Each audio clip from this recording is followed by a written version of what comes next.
સમાચાર મળી રહ્યા છે કે સુરત અને ભરૂચને જોડતો વડોલી હાંસોટ બ્રિજ આજે જીવન રેખાથી વધુ જીવલેણ સાબિત થઈ રહ્યો છે। આ બ્રિજ કીમ નદી પર 70 વર્ષ પહેલા બન્યું હતું। બંને જિલ્લાને જોડતો અને નેશનલ હાઈવે 48 ને સાંકળી રાખતો આ બ્રિજ હજારો વાહનો માટે રસ્તો છે। ખાસ કરીને જ્યારે નેશનલ હાઈવે પર ટ્રાફિક જામ થાય ત્યારે બધા વાહનો આ જ બ્રિજ પરથી પસાર થાય છે। પણ હાલત એવી છે કે જેમ જેમ ભારે વાહનો પસાર થાય તેમ તેમ બ્રિજની નીચે સિમેન્ટના પોપડા ખંખાઈ જાય છે, સળિયા દેખાય છે, પિલરોમાં તિરાડો સ્પષ્ટ દેખાઈ રહી છે અને વડોલી ગામના પૂર્વ સરપંચ અને સ્થાનિક યુવાનોની ટીમે બ્રિજની હાલત જોવી અને જવાબદારોને દેખાડવા પ્રયાસ કર્યો છે। હાંસોટ મામલતદાર અને હાઈવે ઓથોરિટીને લેખિતમાં રજૂઆત પણ થઈ છે, છતાં તંત્ર આજે પણ ઊંઘમાં સૂતું છે।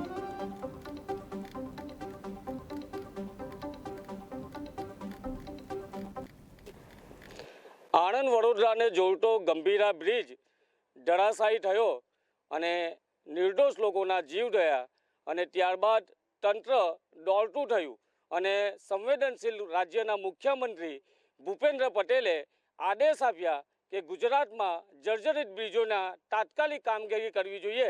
પરંતુ આજે અમારી KTVની ટીમ છે એ રિયાલિટી ચેક કરવા માટે આવી છે કે સુરત જિલ્લામાં આજે પણ આવા કેટલા જર્જરિત બ્રિજ છે।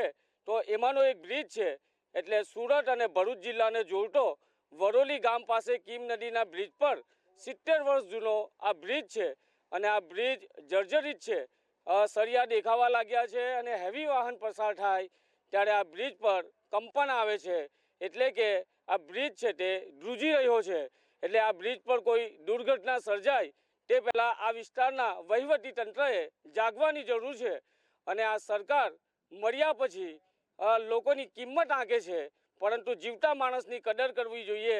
કારણ કે દુર્ઘટના સર્જાય અને કોઈના પરિવારનો કોઈનો લાડકવાયો કે કોઈનો ઘરનો મોભી જ્યારે અકસ્માતમાં મોતને ભેટે છે ત્યારે પરિવારની વેદના સમજવી ખૂબ કઠિન છે।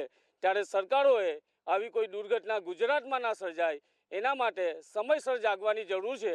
કારણ કે સમયસર જાગશો તો મોટી દુર્ઘટના ટળી જશે અને આમાંનો જ એક બ્રિજ છે જે કીમ નદી પર ઊભો છે અને આ બ્રિજ ક્યારે ધરાશાયી થાય તો કંઈ નક્કી નહીં। કારણ કે સ્થાનિકો કહી રહ્યા છે કે અમે હાંસોટ મામલતદાર અને હાઈવે ઓથોરિટીને લેખિતમાં અમે ફરિયાદ કરી છે અને આ બ્રિજની માત્ર ને માત્ર અધિકારીઓ નિરીક્ષણ કરીને જાય છે, પછી કોઈ દેખાતા નથી। ત્યારે રાજ્યના મુખ્યમંત્રીને મારે એટલું જ કહેવું છે કે આ બ્રિજ પ્રત્યે તમારા અધિકારીઓને ગંભીરતા દાખવે એટલું તમે શીખવો, જેથી કરીને કોઈ દુર્ઘટના ટાળી શકાય।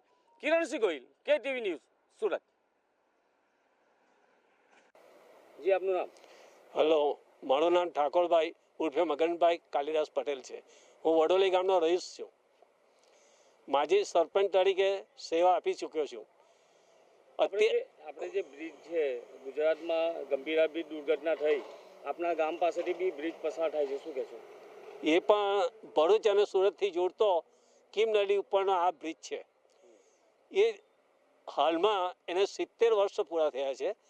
એના પોપડા નીચે તમે જુઓ તો ઉખડી ગયા છે, સળિયા બી દેખાય છે। જર્જરિત હાલતમાં એમ માલુમ પડે જ છે। જો આણંદ અને સંગ્રામસિંહ છે, અમારા ગામના આગેવાને હાંસોટ મામલતદાર અને હાઈવે ઓથોરિટીને પણ લેટર પેડ પર જણાવ્યું છે કે આ બ્રિજની પરિસ્થિતિ ગંભીર છે અને જર્જરિત થઈ ગયો છે।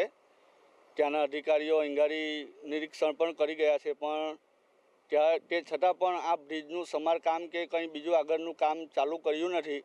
તો મારી એટલી જ અપીલ છે કે તાત્કાલિક ધોરણે આ બ્રિજનું સમારકામ થાય, કોઈ જાનહાનિ થાય એ પહેલાં આના પર એક્શન લેવાય। સંગમભાઈ, ખાસ કરીને આ બ્રિજને 70 વર્ષ થયા છે અને જર્જરિત હાલમાં જોવા મળે છે, પોપડા પણ લટકે છે, સળિયા દેખાય છે, તમને લાગે છે કે જોખમી છે? જોખમી તો છે જ, કારણ કે આપણે હમણાં ગંભીરા જી, નામથી? મારું નામ વિરાજ છે। હું અહીંયાનો રહેવાસી છું, ઉમરાછી ગામનો। આ જે બ્રિજ છે એ 70 વર્ષ જૂનો છે। જો મોટા વ્હીકલ એ બધું જાય છે, નાના મોટા બધા જ વ્હીકલ જાય છે ને જો મોટા વ્હીકલ જાય છે તો બ્રિજમાં કંપન ને એવું થાય છે, તિરાડ પડી છે, પોપડા છે, બ્રિજની સાઇઝ પણ ઘણી નાની છે ને સુરત અને ભરૂચને જોડતો બ્રિજ છે, મુખ્ય બ્રિજ આપણે કહી શકીએ છીએ।